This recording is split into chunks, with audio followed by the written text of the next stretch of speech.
जी भाई, कैसे हैं आप? ये मेरे पास एक ट्रेन का यूनिट है। मॉडल थोड़ा पुराना ही है। इसका एक कंप्रेसर फॉल्टी हो गया। ये इसका कंप्रेसर है। पहले इसका और कंप्रेसर लगा हुआ था, ये मॉडिफाई करके नया कंप्रेसर लगाया हुआ है स्क्रोल का। ये इसका मॉडल है। अभी ये फॉल्टी है। मैकेनिकली ये प्रॉब्लम थी इसमें, और इलेक्ट्रिकली ये चला गया। अभी इसका रूट काज चेक करने के लिए आपने कंप्रेसर चेंज करने से पहले चेक कर लेना कि उसमें क्या प्रॉब्लम है। अगर प्रॉब्लम आप रिजोल्व नहीं करते तो जो आप कंप्रेसर नया लगाएंगे वो थोड़े टाइम के बाद वो भी जाएगा। रूट काज का ये था कि ये फॉल्टी हो गया था। अभी मैंने आके चेक किया, ऑब्जर्व किया पूरा यूनिट, तो मुझे कंडेंसर में, इसी सर्किट में कुछ लीकेज मिला। लास्ट टाइम लीकेज रिपेयर भी किया था यहाँ पे। ये ऑयल आया हुआ है यहाँ पे। तो जो कंप्रेसर है उसका ऑयल निकल गया था।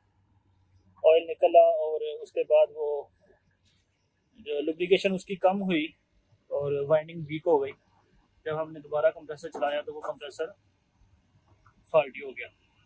तो इसका रूट काज ये था कि ये लीक हो गया था कंप्रेसर, और इसका ऑयल जो है वो सारा निकल गया था कंप्रेसर का। नया कंप्रेसर पड़ा हुआ यहाँ पे, जिससे मॉडल है। यहाँ पे स्पेस नहीं है। मेरे पास ड्राइवर है, ये नहीं लग रहा। तो ये मेरे पास बॉक्स है।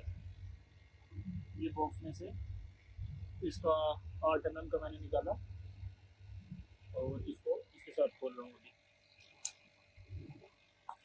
ऐसे लगाया मैंने। काम में कोई एक्सक्यूज नहीं है। इसको लूज कर लिया। आप बी श्योर कि आपका जो कॉन्टेक्टर है वो एनर्जाइज नहीं है। उसके कनेक्शन निकाले हुए हैं कंट्रोल के, और मीटर से भी चेक कर लिए कि उसमें पावर नहीं है। तो ये वायर इसकी मैंने निकालनी है अभी।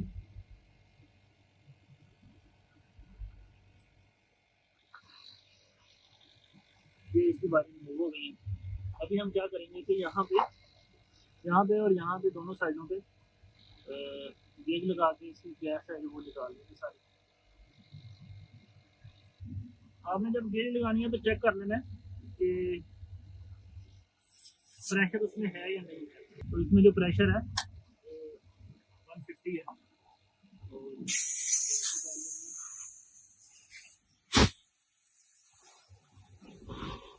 सेट का जो शेडर है वो ओपन कर दिए हैं।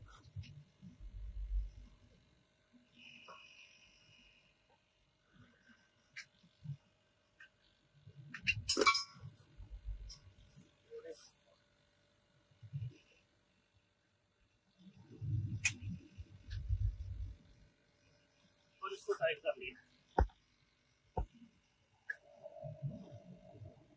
इसकी गेजें थोड़ी खराब है,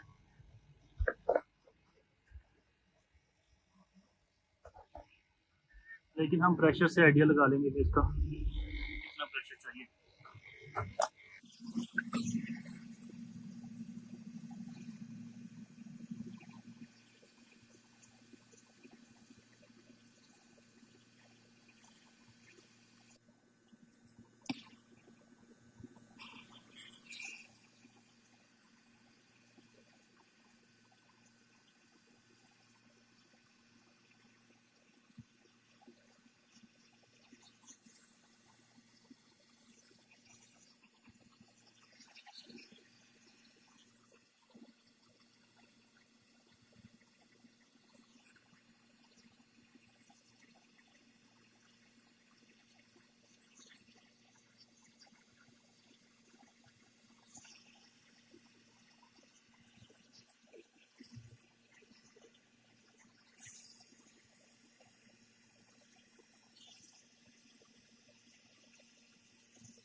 ये हमने खोल लिया। पाइप मोटा था, गन हमारे पास छोटी है, टॉर्च जो है, इसलिए टाइम लगे थोड़ा।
ये डिस्चार्ज की लाइन ये हमने निकाल दी है,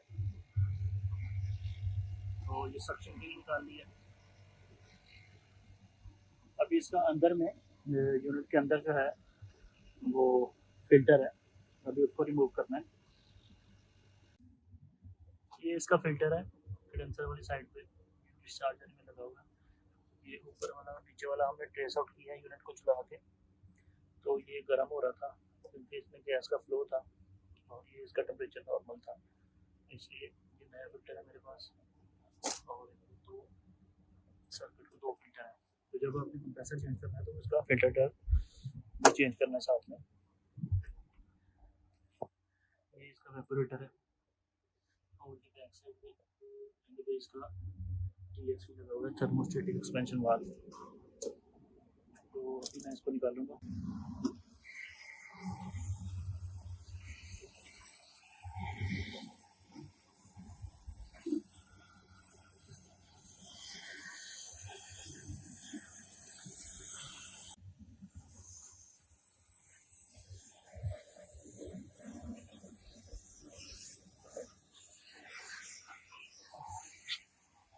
ये इसका पुराना फिल्टर है, ये मैंने निकाल लिया और नया फिल्टर वहाँ पे पड़ा हुआ है। ये इसका फिल्टर निकल गया। ये फिल्टर लगाने से पहले आपने इसको अच्छी तरह साफ करना है एमएस पेपर के साथ। उसके ऊपर जो रस्ट है कार्बन है वो निकल जाए, और इससे ये होगा कि कॉपर की जो ब्रेजिंग है वो अच्छे से बंद हो जाएगी, लीक होने के चांसेस नहीं आते। तो इसको अच्छे से साफ कर लेना, और साफ करने के बाद आपने एक बार फ्लैश आउट कर लेना। इसके ऊपर अंदर थोड़ा कचरा गया तो वो भी निकल आएगा फ्लैश आउट करने से। दोनों साइडों से आपने प्रेशर देना है गैस का, नाइट्रोजन है तो नाइट्रोजन से, नहीं तो ये R22 सर्किट है तो R22 के साथ भी दे सकते हैं आप प्रेशर। उसके बाद आपने फिल्टर ड्राई लगाना है। ये लगाने से पहले आपने इसकी डायरेक्शन चेक कर लेनी है। ये कंडेंसर है और ये कंडेंसर से लाइन आ रही है ये वाली, और ये जा रही है वेपोरेटर में। तो वेपोरेटर का जो TXV लगी हुई है उसने हमने उसको सेव करना है। तो उससे पहले ये जो डायरेक्शन है आपने ये देख लेनी है, ये ऐसे लगा दिया इसमें। अब यहाँ पे सिंपल जो है ब्रेजिंग कर लेनी है हमने।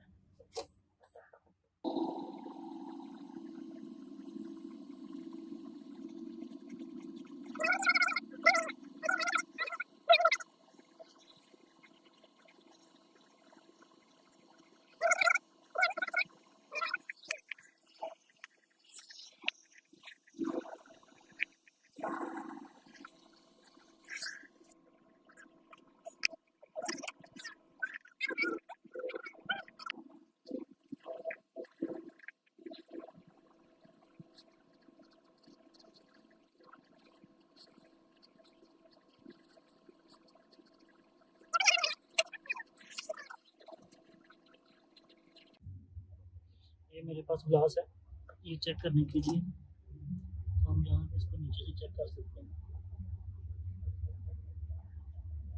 इसका सही है तो इसका भी सही है।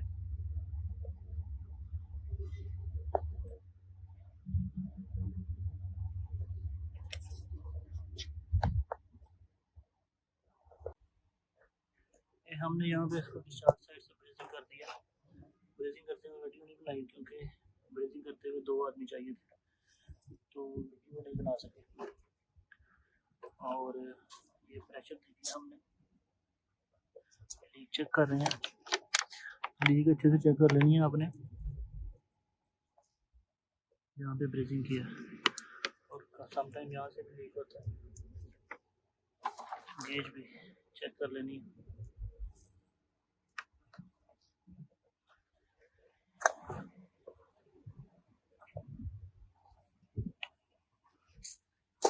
अभी इसका ये ड्रायर कोर है, यहाँ से किया था फिल्टर का।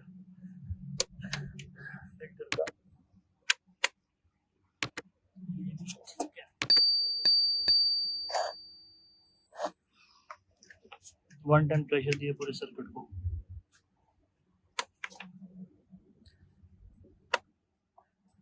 अभी थोड़ी देर इसको होल्ड रखेंगे उसके बाद हम प्रेशर निकाल के वैक्यूम कर देंगे।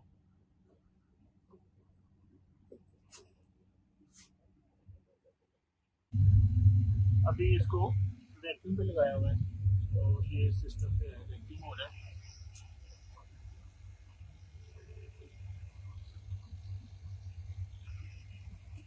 अभी मैं इसको वैक्यूम बंद करूँगा और थोड़ी देर होल्ड करूँगा। माइनस अभी लीक होगा तो वैक्यूम जो है टूट जाएगा। तो पहले मैं गेट बंद करता हूँ।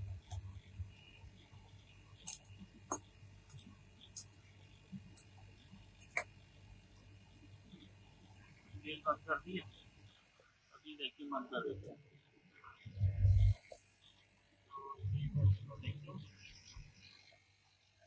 यहाँ पे ये लगा हुआ है।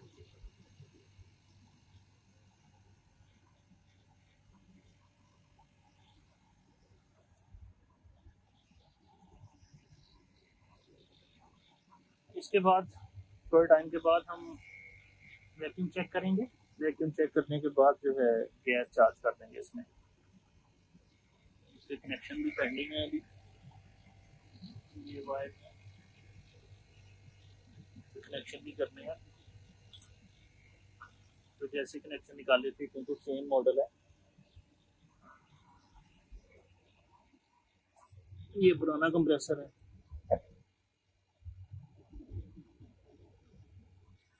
सेम मॉडल है वो। सेम कनेक्शन हम दोबारा कर देंगे और यूनिट को चला के इसके प्रेशर वगैरह चेक कर देंगे।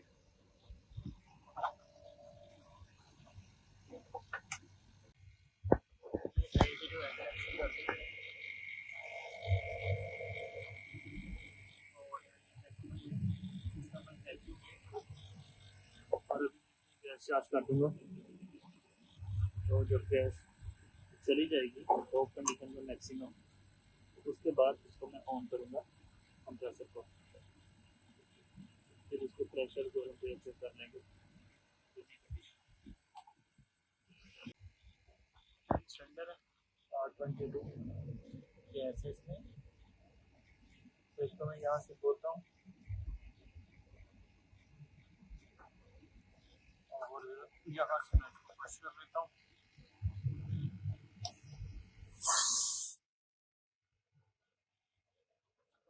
अभी मैं इसको सक्शन से गैस डाल देता हूँ। ऑफ कंडीशन में मैक्सिमम गैस चली जाएगी इसमें। इसके ऊपर कवर लगा देते हैं।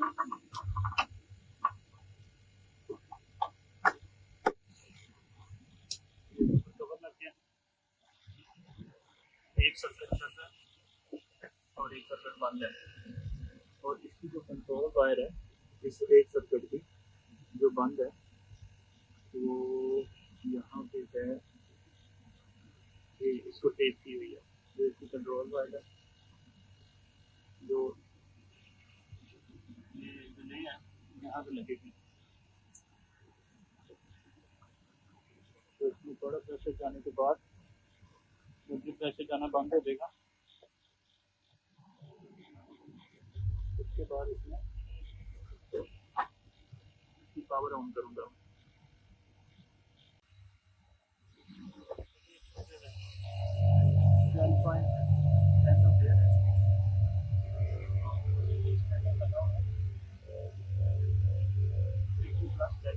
क्योंकि स्टैंडर्ड ठंडा हो गया है इसलिए मैं इसको पानी डाल रहा हूँ। पानी डालने से ये होगा कि वो लिक्विड जो है वेपर सामने आ जाएगा और कंप्रेसर उसमें गैस ले लेगा। मैं इसको बंद करता हूँ तो ऐसा मुझे मिलता है 50 मिलता है।